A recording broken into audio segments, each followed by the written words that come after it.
Hello and welcome to the DFS_PhD show for Thursday Night Football on December 28th. Remember, you're good enough, you're strong enough, and gosh darn it, someone's got to win that money. Might as well be us. We're so close to being a merry millionaire there. You guys know I had half Raiders defense, so we had the dumb piece that you needed, but we also had a lot of the smart pieces you needed. For instance, going two tight ends. Kind of wish George Kittle had cost that last touchdown, but more importantly, I wish that Darius Slayton had not been the one to catch that bomb. I wish that it had been Wan'Dale Robinson because that's my best lineup would have been banking that. But regardless, can't be too upset. Zamir White was not a bad play. I don't care who's upset about it. I mean, oh no, can Kansas City lose? Yeah, Kansas City could lose, guys. 50% chance. If you didn't have 50% Zamir White, you were dumb. Okay, so sorry if you overrated Kansas City.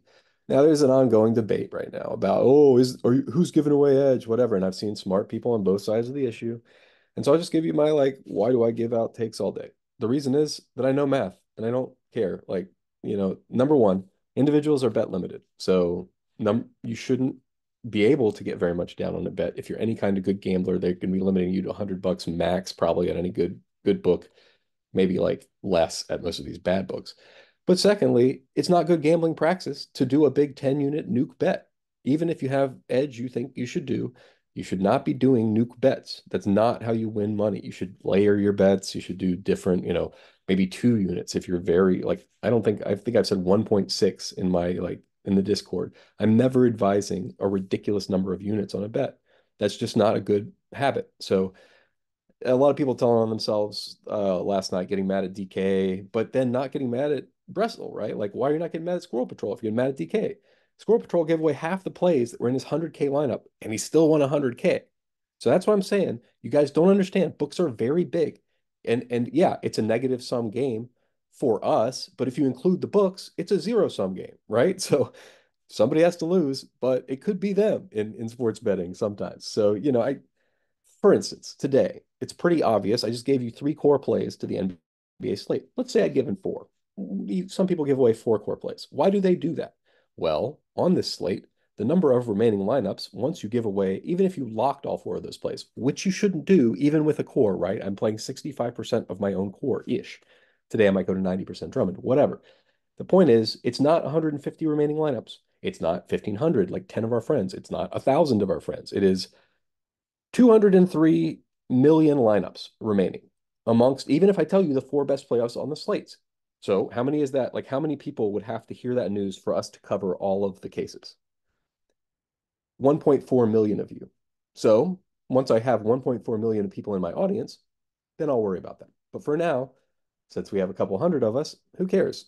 We can all win. It's not a big deal. It's a zero sum game for everybody. It's a negative 18% rate game for everybody.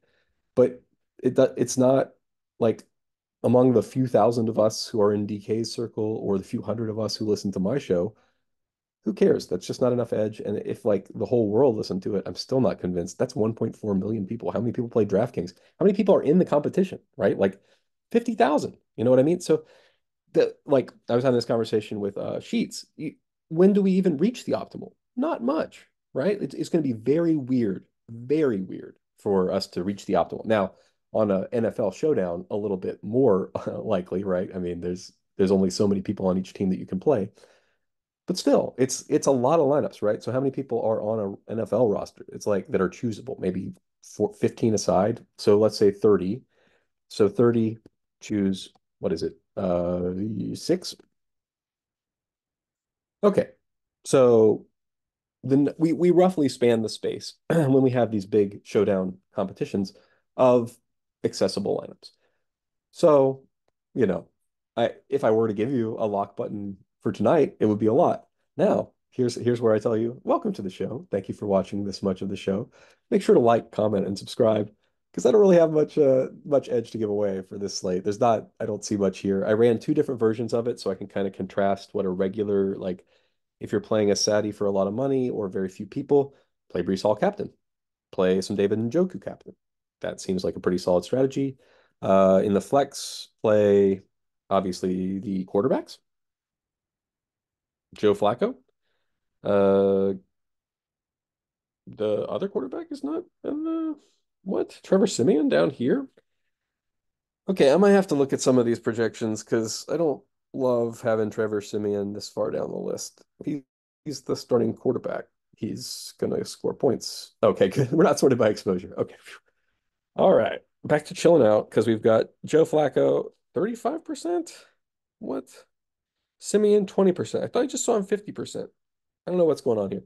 I assumed that we would have the quarterbacks, but I guess it's a low scoring game, so instead we have kickers and defenses as the optimal. This is me, no, not like there's no, I haven't done anything to these. I like what did I do to make I limited my captains to reasonable captains. That's how I got it to where like, you know, the so you can run it. Obviously, you have to make some changes to be able to run it on SaberSim. But when you go to the geometric mean 22, so some amount of restriction, I don't think 19 is going to be possible on this slate. It's just not, I don't see that edge. I don't see that tight end two or three low owned piece that nobody's on. Like SaberSim has the value guy being Kenny Yaboa. So let's go to Jets snap counts, and we go to Yaboa. Where's Yaboa? Not seeing him. 10 snaps a game? Yaboa. Tight end. Okay, so let's go over to tight end. Yeah, I don't know who this guy is at all. I might be about to tell you to take infinity of him, so I got to make sure that I have some reason for that. Currently, he has not caught a pass all year. He is 2% target percent, not ideal. He's not out there running very many snaps. I'll give you that. He's only been playing the last three games, so let's do weeks, custom. It looks like he came in when Uzuma went out. So let's do like 13 to 16. It'll give us at least a few games where he's out there. Snap percent's 25%. So he's out there a quarter of the time. He's not, hmm, yeah. It's pretty unlikely they throw the ball to this guy. I gotta say, Kenny Boa, even in the captain, what would we project? So how would we project? How would we use this? So I would say the other two guys, Conklin and Ruckert, aren't exactly barnstormers either, right? These guys are slow, big guys, prototypical tight ends. So we can say roughly within this offense, dudes score about 12 points per 100 snaps. He's going to get about 18 snaps. So let's say 0.12 times 8 18. So 0.12 times 18 is about what I would project for Ruckert, two, or Yaboa. So I would project two. That's a little bit higher than they even have him. So I'm going to leave it at 1.8 just because he is mostly a blocking tight end. I don't really want to have you guys jamming him even after all this. So what are the other guys? Well, since we got him up, Ruckert is doing 26% of the snaps, so he should have a slightly higher, but I think he's expensive. Let's see, Ruckert. Oh, is he out? Hold on. That kind of changes things if Ruckert is out. What a dumb slate where Ruckert being out is the thing, right? Is that really? I didn't scroll out. Oh, so okay. In that case, we're gonna have to boost Yaboa because, well, this is a bit nuts. But so Ruckert was playing 37% of the snaps. Yaboa was at 25. So minimum he's gonna go up to 35, you would expect. So if he's at 26 snaps a game and 12, so then we would go 26 snaps a game. And I think we're going to get a slightly bigger number, three. So now we do have to boost Yaboa just a littlest bit to 3 points, which is, I mean, you hear me talking myself into it. It is dicey, but not that dicey. Give him 3 points. What was it? 3 point something? 3.12. I'll just round it to three because I know he's not that good of a catcher. But he is hands down the best value on the slate, and you should probably get to him some. So that's where I will be. I assume getting like a handful of Yaboa now. I am still not actually getting so who knows what you have to do to get to Yaboa. I'm still not set. I don't like having my quarterbacks projected for not the most points on the slate. I know Trevor Siemian is bad, but I also know he's going to be losing in this game and probably throwing the ball. So I'm going to have trouble not being like Trevor Siemian is like a 20% worse quarterback than Joe Flacco and have that be where I go, right? Like, and I mean, Joe Flacco, he's been pretty good, man. 15, like, should he be below Amari Cooper? I don't know. Amari Cooper just had that one good week. But regardless, I do have to boost Simeon a little. He's still a quarterback. I mean, a quarterback playing from behind. What are we doing? Gotta have the kid. I mean, yes, I guess what we're saying is we're gonna check it down to Breece Hall infinity times in this current setting. Whatever. Okay. I think, yeah. Do I have much more to say? Oh, right. So what were some other differences in captainship between the GeoMean restricted ones and the non-GeoMean restricted? Are there any? Didn't look like very many changes in the captain.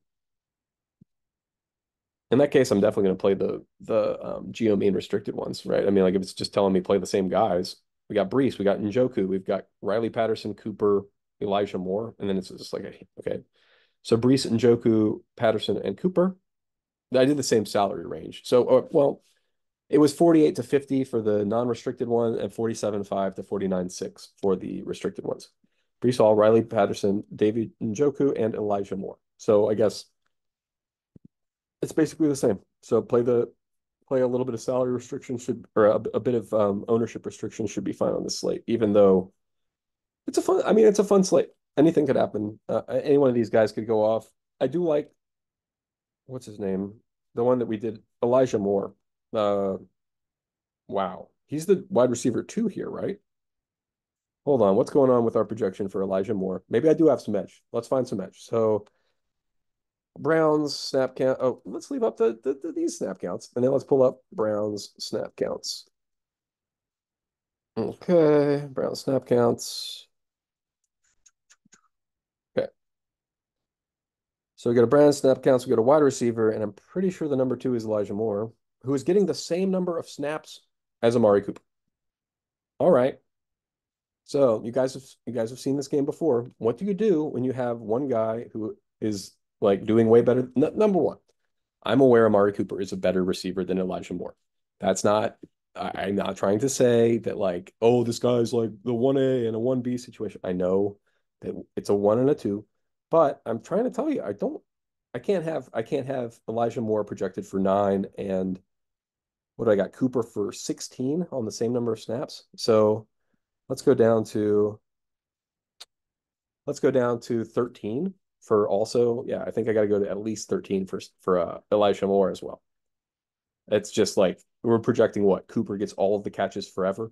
I don't think so. I think they could both get there, so I'm not going to set a rule where it has to be one of them. Also, like if the Jets are out to a lead, that's a good lineup if you have both of them, right? You have all the pass catchers that are going to catch passes. I mean, Njoku's there too.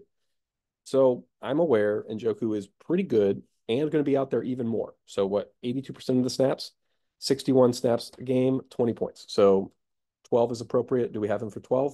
Yep. 12 is appropriate. I just think wide receivers have a higher upside than tight ends. That's just, they run longer routes. I know this guy, he's going to run longer routes. So I could look it up in A dot. You look it up yourself. Double check me and pop it in the comments if I'm wrong about the A dot for Elijah Moore being longer than the A dot for David Njoku, but I'm not going to check it. I'm pretty sure it's right because he's a wide receiver and he's not running dumb routes. He's not like running those little crossing routes every time. He's running, actually, do I have? Fine, I'm going to look up Elijah Moore route tree. Oh, apparently I hit the wrong Elijah Moore route tree 2022. He's not doing everything. He's not doing like yeah, I mean like if we go to last year because that's the one I can find really easily. Look at this. I mean, yeah, okay, he's not going straight. He's not going to run a post for you every play because Amari Cooper is, but he's going to be the one running the little corner in underneath. He's going to be the one running the out, the dig, the curl. I mean, these are far downfield routes. It's not, and this is consistent. It's a little bit worse. He used to run the straight routes more too, but the kid's got a complete route tree. We can't pretend that. I mean, we could do David Njoku, and I'm guessing, yeah, they number one, people just don't do route trees for tight ends because what are you going to show, right? So I guess we get a bunch of pictures of half naked David Njoku. So congratulations, everyone. I know that's what we all come here for to see some nice pictures of men. All right, you see my general the trend here. I'm going to have to rebuild now that I've got a little bit more boost on Elijah Moore and Simeon. But yeah, this is the way to go. If you see something like this and you're like, wait, the wide receiver two is projected for like no points, you gotta fix it. That's just not right to me. And I mean, it's probably gonna be what kills me after Elijah Moore has another subpar game or something. But I mean, that's fine with me. If he's out there and running routes and it's possible, yes, that Flacco throws every ball to Amari Cooper and Amari Cooper toe taps every single amazing catch on the sideline. But it's also possible that the other team saw him set a team record for catches and yards last week. and is not going to let it happen again, right? They might do a scheme to take away Amari Cooper, in which case, who's going to be open? And who's going to be at almost, I mean, 24% to Amari Cooper's 34%. People love to chase. People love to chase, and they get hurt when they get hurt, right? Like we saw with Paul Reed yesterday. 80% the day before. Exact same thing the next day. Now, granted, we had Dayron, slightly better value, whatever. 20%. He was a quarter of the value just because he had hurt everybody. No difference in the play. You must be strong. You must know when there's something like that. Like for me today, that's going to be Elijah Moore.